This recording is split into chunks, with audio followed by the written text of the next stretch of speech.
Good evening, Not fellow kindred, and welcome to another episode of Vampire the Masquerade Bloodlines. In the last episode, we checked out the Elizabeth Dane and the Ankaran sarcophagus, only to find that everyone on board was mysteriously killed and no bodies have been found, and the sarcophagus was opened somewhat. And we've also met Pisha. She's not totally like us, but bears a lot of similarities. I mean, she doesn't just drink blood, she actually eats people. But she's looking for some artifacts that we'll go and get for her at a later date. But now we need to go and head to Alistair Grout's mansion, the Malkavian primogen, because he's been missing. So let's go do that. For now, just drive. Let's head to Grout's mansion.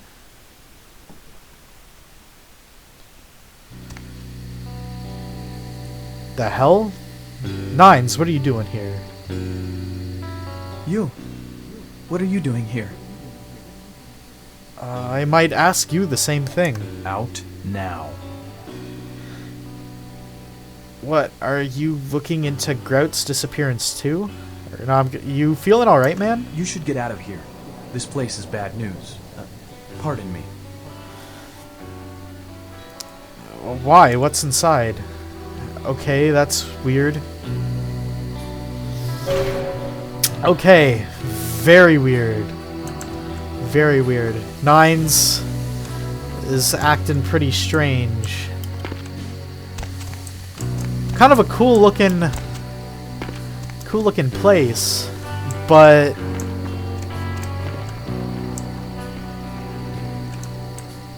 yeah, this mansion here in the Hollywood Hills just screams vampire, though. Like, yeah, come on. All right, well, got no place to go but in. Let's get ready. Let's go.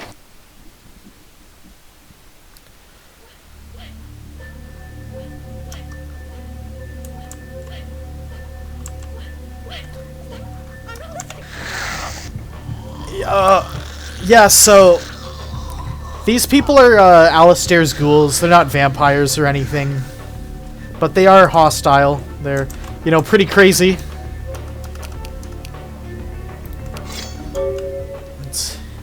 Here's Johnny.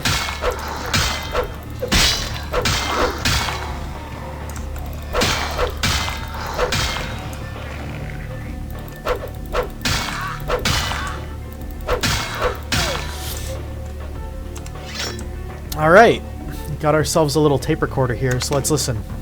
It is quite peculiar, the happenings I've been made to witness for my supernatural longevity.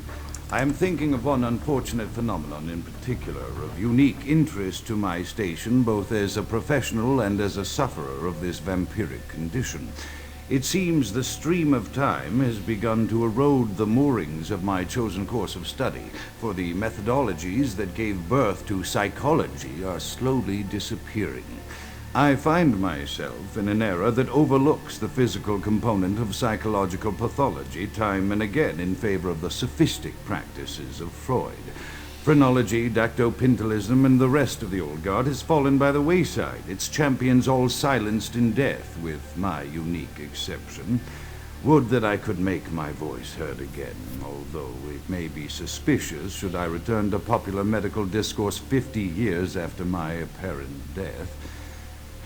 No, better that I continue my studies into the psychoses in secret. One day, may I hold up my own cure as validation of the methods. I am confident no cure for my condition, or that of my beloved wife, lies within our figurative minds, waiting to be unlocked by the correct combination of memories recovered from our childhoods. And I'm most certain it has nothing to do with the relationship between myself, my parents, and my genitals. Sorry, Sigmund, but I choose to stay my course. In time, too, may your star fade and disappear. Yeah, so Grout was, ironically, a psychologist before he became a vampire, but and ironically enough, he's now a Malkavian, so absolutely insane. But through those little ramblings, it's pretty apparent that he's looking for some sort of cure.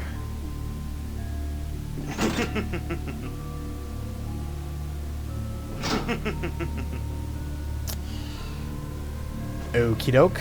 We're gonna go listen to that next recording after taking care. There's also a note here. Wait, what? Oh, I thought I killed you. Sorry. You're dead now? Yes. Okay. Perception at once shapes the mind and rules over time. Time, however, erodes human perception and then in turn warps the mind. The mind is capricious, having various effects on perception, time, and the mind itself. With harmony, progress is made. Some unknown item that we have here. I cannot identify this item. Perhaps you should finish eating the soul donut. You need a research skill of at least 2 to use this item. Our research is at like 5. What do you mean I can't identify it?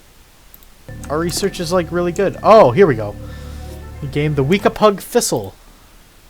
This petrified reed was not meant to fall into the hands of the damned, but vampires can benefit from its shamanistic magic all the same. Increases our defense by 1. Woohoo! Okay, we got ourselves another little recording device here. We'll listen to that. Another unfortunate casualty to tide of time, insane asylums.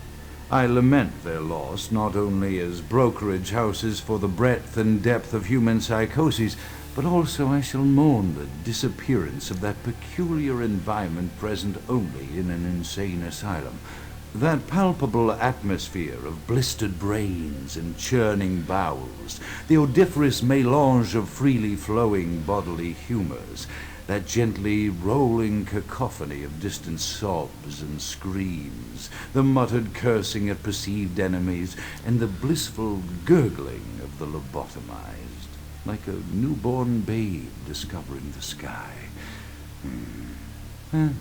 I shall still find test subjects as surely as I find bloody sustenance in the night, but this climate, I fear, may never be replicated. Okay, so looking for test subjects.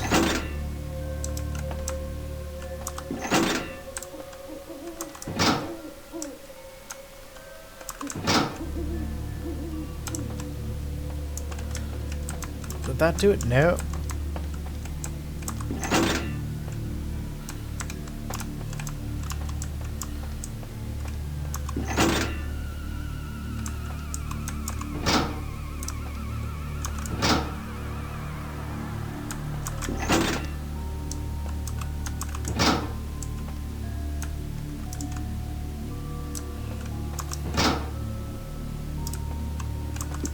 There we go. Hey.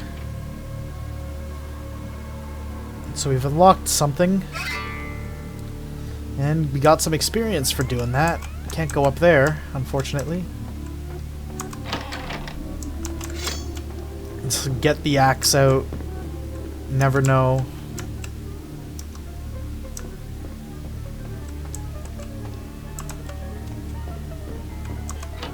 Here we go.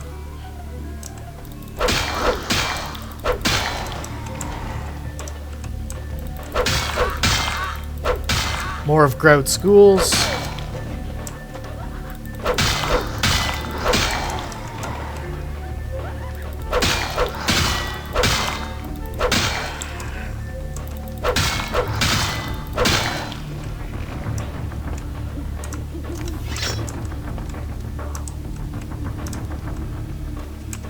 The architecture's starting to get a little surreal. Okay, all these doors are locked. Alright, no place to go but up.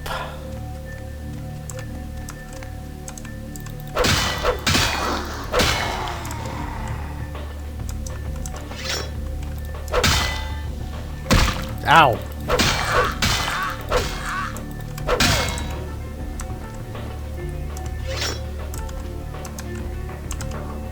Another little recording device here.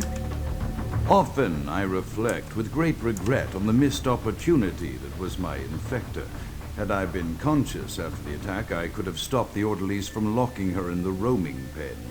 What I would give for just one interview, a few simple questions of the plague-ridden woman who met her end that dawn. Of course, there is no guarantee she would have been any more helpful than my current crop of test subjects, mewling wretches. Few could be called enthusiastic. Given the nature of the tests, I cannot expect the same fervor from all, but a modicum of cooperation would be appreciated. Animals. The one called John went so far as to gnaw off his arm and escape into the floorboards like some feral rodent.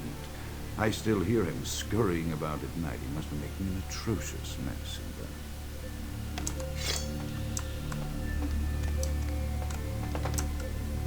there. And another one here. My studies proceed at a languid pace. I'm mired in a foul ennui as my wife's illness advances. My subjects grow restless without proper supervision, but I cannot pull myself back from this black depression. How many nights I've wasted now, gazing from the tower walk, pondering the frailty of existence.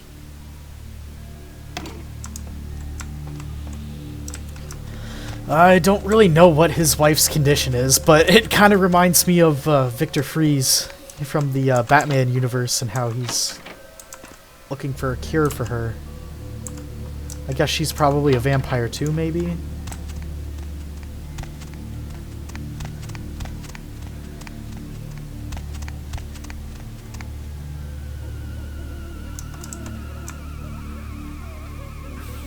Let's do a stealth kill on this one.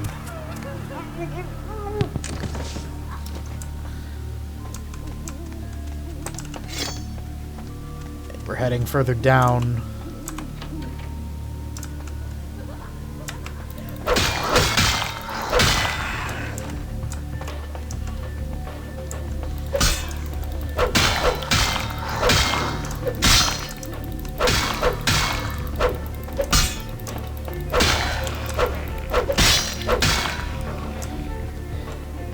We're pretty much making short work of these guys, that's for sure.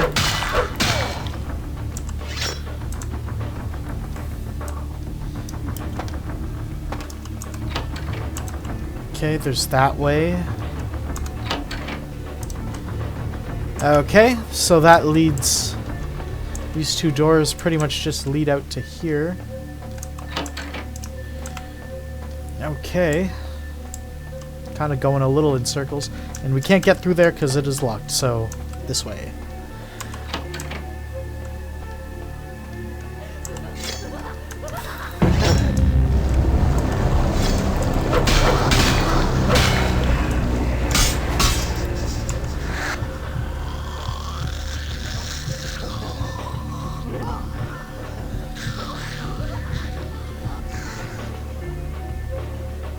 Another recorder here. After decades of solitary study into this affliction, I have learned that it is by no means mine alone. Indeed, the city is home to an entire society of similarly afflicted individuals with whom I've only recently made contact. They are an understandably standoffish sort, by and large, but I have been able to confirm with them that the condition is indeed vampirism, which apparently comes in a multitude of strains, each with a spectacular set of symptoms such as invisibility and even a sort of lycanthropy. Through numerous official interactions with the governing body of this secret society, I have concluded that their fundamental understanding of the vampiric condition is woefully lacking and mired in suspicion and pseudo-religious dogma that would make a Turk balk for its strictures. Indeed, they seemed impressed with my studies and the eloquence with which I was able to present them. Apparently, the typical sufferer of my particular strain of vampirism is far from the vanguard of the King's English. So impressed were they that they even offered me an office in their government, a rather high office by the sound of things. I believe I shall accept. If nothing else, it should provide a lofty vantage point from which to observe the breadth and epidemiology of the affliction, so that I may move more expeditiously toward a cure.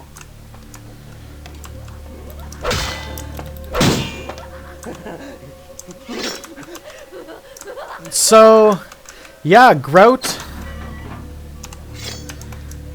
became infected by a patient of his at the asylum that he worked at as a psychologist.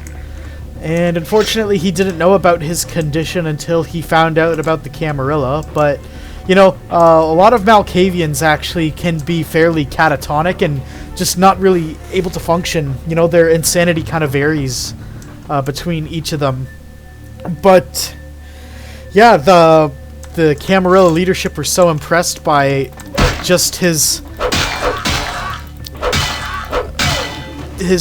still present cognitive traits, so you know they made him you know, one of the primogens of LA. He's still looking for a cure, I think, not only for his Malkavian condition, but also I think vampirism as a whole. It definitely doesn't want to become one. Got ourselves another note. Chaos, like the mind, can be understood only through the scientific process. Order, however, is only as good as the perception thereof. Time is the key that links the two and bears witness their ebb and flow. Another recorder here. I have accepted the role of primogen for Clan Malkavian, the dreadfully winsome label applied to the particular strain of vampirism I suffer, so named for some supposed vampire father figure of old. More poppycock grown from a backward culture that seems interminably drawn to children's tales and the fiction of Victorian romance, when it should concern itself with the science behind their suffering. No matter, for I have taken this office for no greater reason than to advance my research. I must make mention, however, that even among my would-be peers in this governing body of vampires, the level of paranoia and superstition is frightening. Their intelligence is not the question, no, indeed. As they courted me for this appointment, I had to suspect that their overtures were hand-tailored to what must be my obvious infatuation with reason, for the devil would do well to have such honey-tongued tempters. Even so, I could not help but notice the dressing of language these vampire leaders chose for their siren song. Whether it is born of habit, from addressing their unwashed, ill-educated subjects, or from their own deep-seated beliefs, their linguistic flourishes belie a faith in superstition over the providence of empirical reason that must be an all-pervasive theme in this society of darkest night. Damn it all, now I'm doing it too.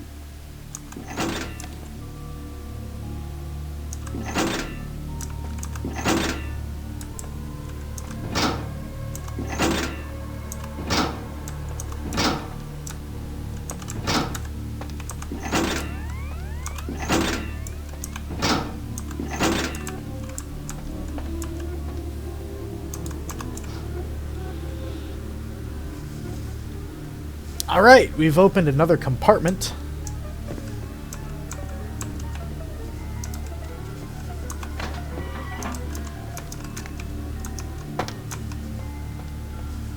Alright, let's continue.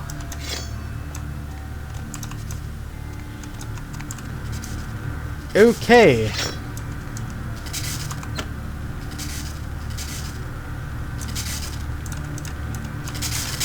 We need to be very, very careful.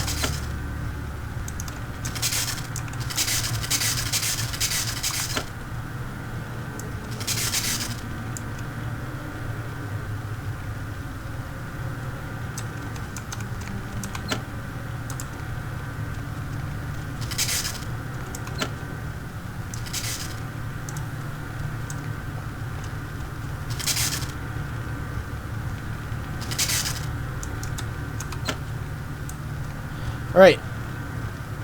Cool. That switch does nothing. Alright, and we've unlocked the way here. Got ourselves a very juicy amount of experience. I think we will increase our intelligence just a little bit more.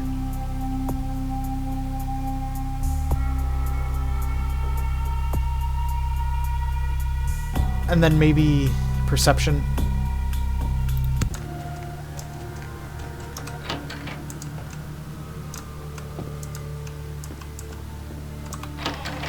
Yeah, this is the library. Okay. Making more progress.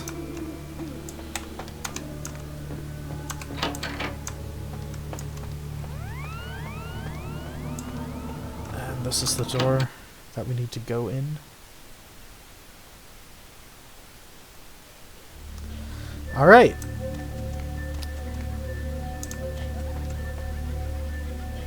Here in Grout. This one's kind of looks more like an asylum. The other area. Didn't mean to do that.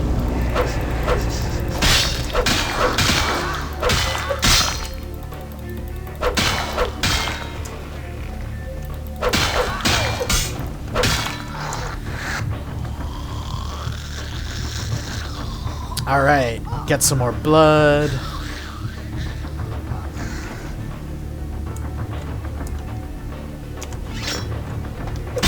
Oh! Didn't see you there. Laboratory refrigerator key. Okay. That should come in handy. Got ourselves another tape recorder here, so let's give it a listen. As I expand my dealings with the vampire government, I have encountered a disturbing new symptom of this affliction. Frequently, in conversation, I will hear voices emanating from other vampires, voices that are not their own, but which seem to have insight into their lives beyond what I could gather from simple conversation. These voices seem to echo from deep within my fellow vampires, and I cannot be certain if this symptom belongs to my strain of the Alyssa or theirs. For the voices are various and inconsistent. I dare not mention this symptom to my vampiric peers, for they have proven themselves true predators to whom I could be loath to reveal any sign of weakness. Indeed, these voices have counseled me against confessing their presence, and until I can confirm their source, I will listen. The information the voices have given me ranges from curious to frightening. The latter case is especially true of one powerful vampire whose name I shall not commit to recording in the interests of self-preservation.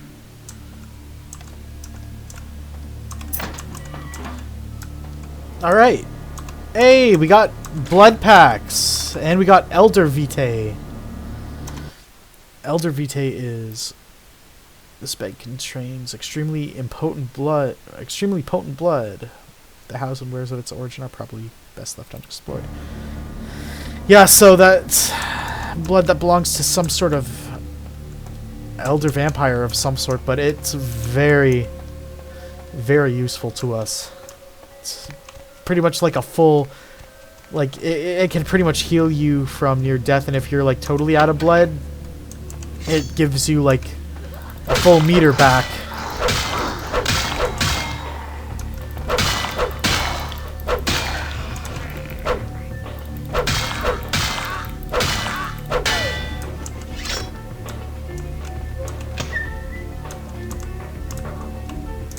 And pills.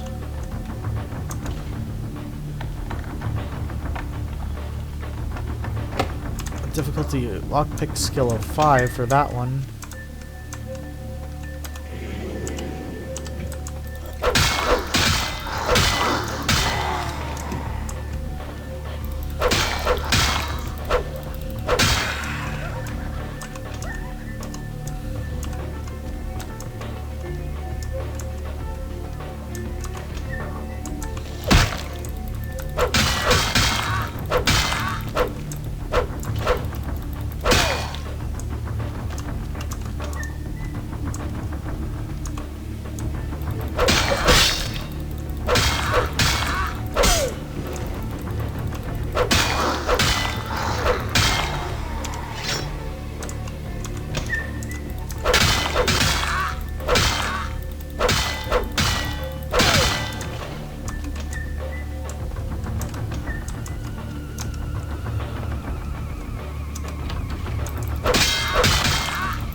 I just want to check something out.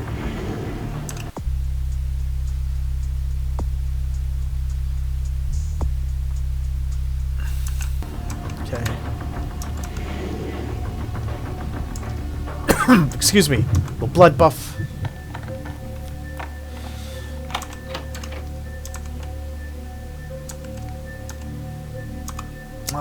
The mind is a maze, and mazes inspire minds. In the labyrinth beyond this door, reactions of test subjects to the weirdest environments can be studied easily with the vampiric invisibility power of mine.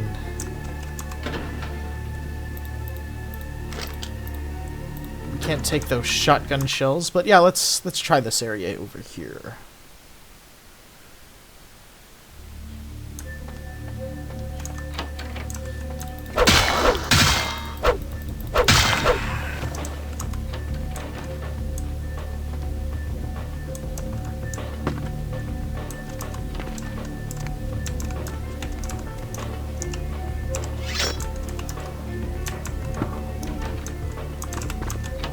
Yeah, this place is like a friggin' crazy ass maze.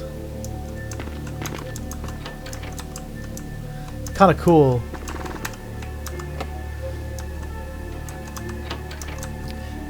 This mission to Grout's mansion, it really reminds me of a level from Thief Gold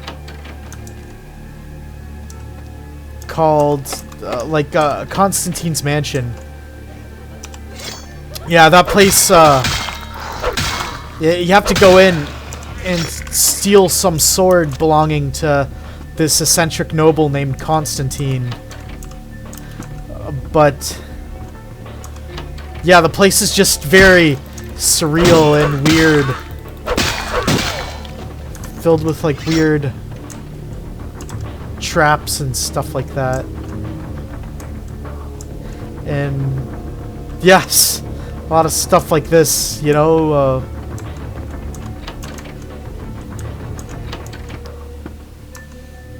Which way did I come from? This way? Okay, no, we're good.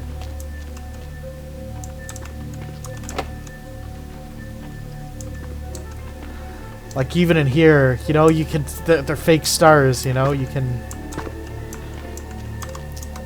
A lot of just very... freaky-deaky stuff.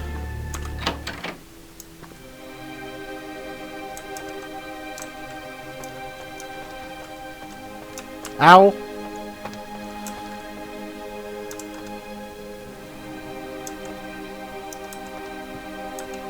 Driver's license. A California driver's license. The name on the license is Kent Allen Ryan. Ooh. So, that explains what happened to the Toreador.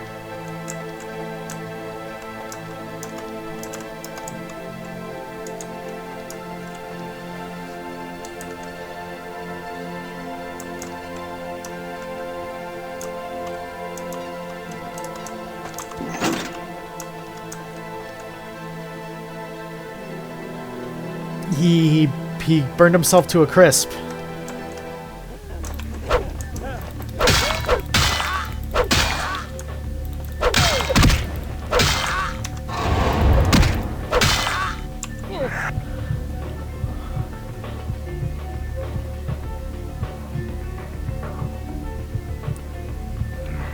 All right.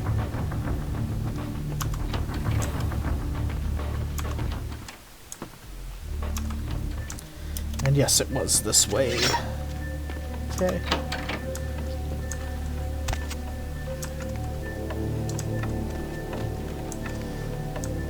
Some pretty freaky stuff going on in here.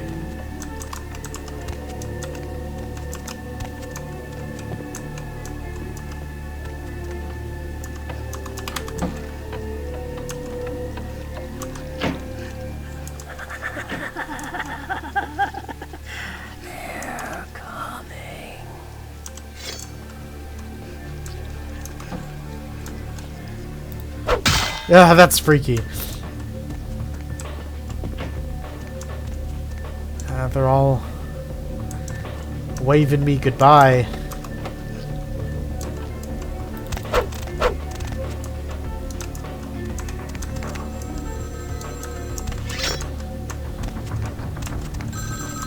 Hello? Wishes and words brown from the same sea.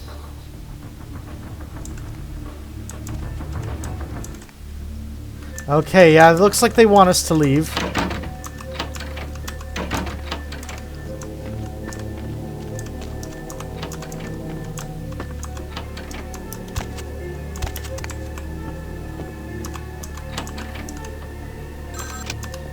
Stop doing that.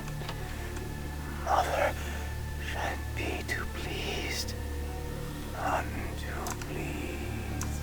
Okay.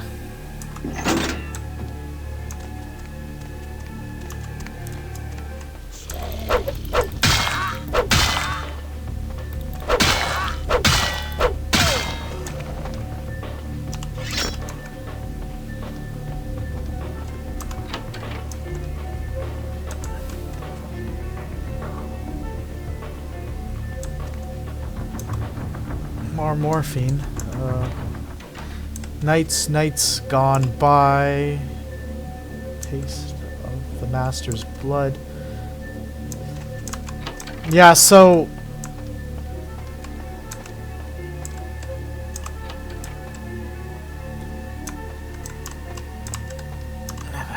famous doctor dies in accident. 28th of February 1925, the unrecognizable corpse of renowned shrink Dr. Alistair Grout was found in his burning car as it crashed in the Hollywood Hills today. Guess that's what happened with Grout. Excuse me. But yeah,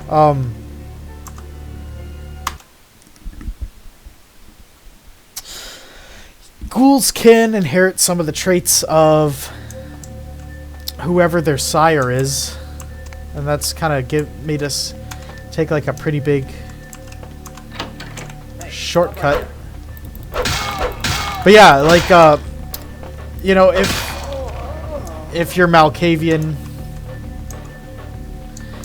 you could more than likely go like completely bonkers, or like at least get like, you know, like some of your sanity goes away just from doing that. But yeah, you know, it kind of took us a little bit. That pathway that we took us more around than forward, but it is a little cool place to go to. Very, very freaky. Yeah, the Thief series is definitely something I would definitely want to play on this channel and share with you guys as well. It is a very, very fun and very cool game. Where'd the morphine go? Have increased in frequency and direction of late. They have begun to stay with me long after conversation has ceased and are serving as quite a distraction. I fear others are beginning to notice my preoccupation at the vampire gatherings. I am thinking again of the particular vampire of whom I spoke previously, who I dare not name for my growing fear. If the voices are to be believed, then my caution is warranted, for they speak of his blackest crimes, both past and future. More than once I have seen the suspicion in his eyes and heard the distrust in his voice when speaking with me. The fear must register on my face, as it is all I can do in these moments to keep from crying out in chorus with the voices. Yeah, so the voices that Malkavians can hear can be of great benefit to them, because it can reveal stuff about people and be like very prophetic. You know, I'm pretty sure that we all know who he's talking about, but I'm not going to spoil that for you. But I think you guys might have an idea who it might be. I am no longer safe. I know it. The voices have proven themselves authentic, and I have withdrawn from the Vampire Society entirely. My absence will no doubt draw attention, but I could no longer hold my fragile composure around the ravenous eyes of my vampire peers, especially not around him. The voices compelled me to make what I fear is a Faustian bargain, but I had to, for their demands are constant and merciless. I have secluded myself within the mansion. I know he will strike out at me. He will go to any length to achieve his ambitions, and he knows it, I know. I have taken precautions to protect my beloved wife. Her cure will have to wait until our immediate safety is guaranteed. The mansion was constructed with security in mind, but at that time I was not privy to the full range of vampire capabilities. The voices echo in the twisted corridors of my psyche, dark whisperings of a macabre and formless menace, the approach of which portends an end to all of this.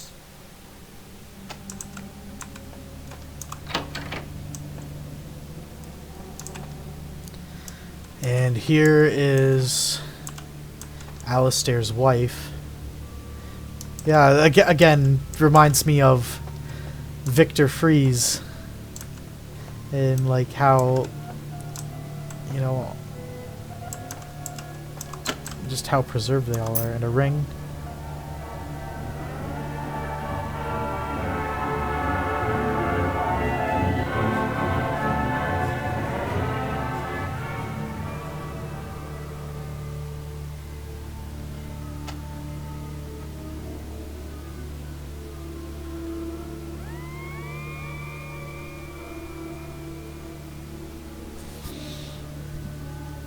Alright, so that's unlocked the way for us. Don't really know what that did, but let's continue. Oh, there's Grout. Oh boy. Poor guy.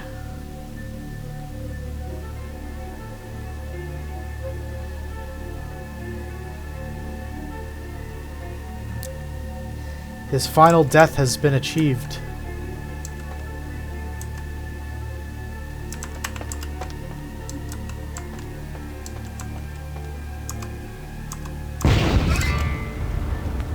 So, alright, yeah, we saw his remains. We gotta get out of here. I'm not Grout. You already killed him. Grout is dead? Pity it could not be by my hand. No matter. Soon your self-made kings and false prophets and all who bear the mark of the beast will be washed from the earth for the coming of the Lord. Who the hell are you? As you burn, tell them it was Grünfeldbach who sent your damned soul to that lake of fire. All agents of Satan shall return to whence they came. Let this righteous display serve as a promise to all who serve the Archfiend Lacroix. I'm coming for you, Lacroix! By the power of the Lord, I will cleanse your black soul! Yeah, whatever. Okay, so that guy there was Grünfeld Bach. He's a vampire hunter.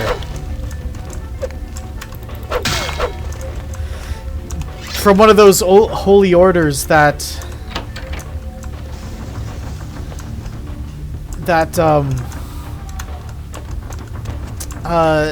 Jack was talking about.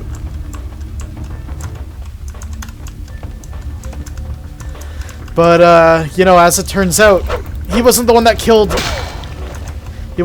killed Grout, though he pretty much infiltrated the place, I think, just like we did. But yeah, someone, most likely a vampire, killed Grout. Very weird seeing Nines present here, that's for sure. Okay, we gotta get the hell out of here. Huh. Oh boy. Alright, well.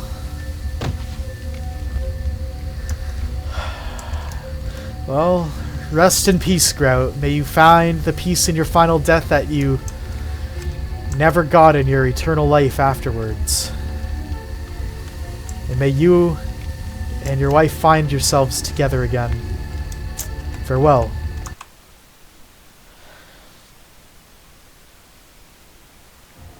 Okay, well, we've made it back to LA, but I think I'm going to end the episode here.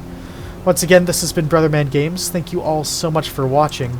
And be sure to like and subscribe, and if you would like to see more.